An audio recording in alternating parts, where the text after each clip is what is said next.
Rook's Gambit, A Broken Gears Tale by Dana Fraedrich. Narrated by G.M. Hakim.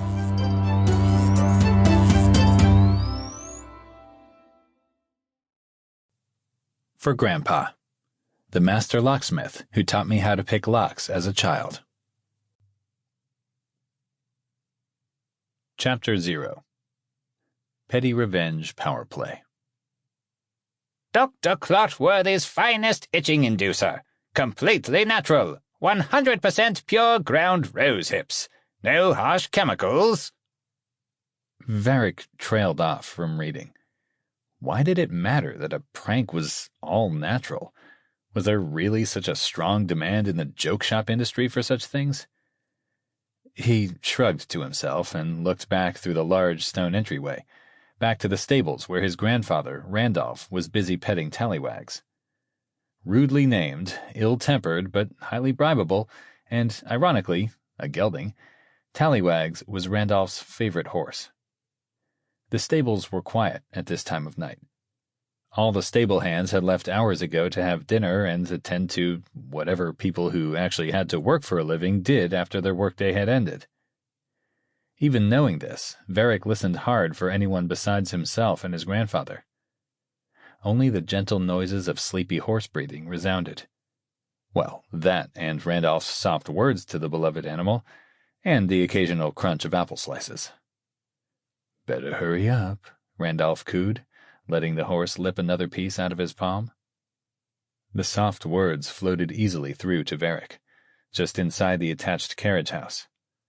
In the stall next to Tallywags, Silken Sunflower was stirring. They should have brought more treats. She'd make a fuss if she saw her neighbor getting goodies and not her, so Varick returned his attention to the mission. He'd read the safety precautions 3 times already. Don't breathe it in. Don't let it get onto your skin or into your eyes. Don't leave within reach of children. That last one made Varick grin. He was still a child, technically, for the next year and a half-ish. Wearing an old pair of leather gloves, he carefully unscrewed the lid of the jar and set it aside onto the mounting step of his older brother's phaeton, a sleek, sporty little open-topped carriage. Then, covering his mouth and nose with the sleeve of his evening jacket, Varick began to sprinkle the phaeton's seat with the fine powder. It shone like dust motes in the faint light of the petrol-scene lamps they'd just barely turned on, before disappearing into the plush velvet upholstery. If anyone asked, they were here to visit Tallywags, which wasn't a lie, just not the whole truth. That was how Varick and Randolph survived the rest of the scorpion nest that was their family.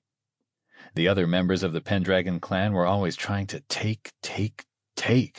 Joy, confidence, secrets, peace of mind, pride, anything they could. So Randolph had taught Varick long ago how to only give over the barest bits of information. Never anything extra. Silken Sunflower was starting to nicker at Randolph, who showed his empty hands to her. "Varick," he called softly, a touch of beseeching in his voice. Silken Sunflower wasn't buying it. She shook her head and stretched her nose toward Randolph's waistcoat pocket. "I'm nearly done," Varick whisper called back. He'd faced away from the phaeton before removing his face from his sleeve to answer. Maybe he was being overly cautious, but he didn't want to risk inhaling the fine powder.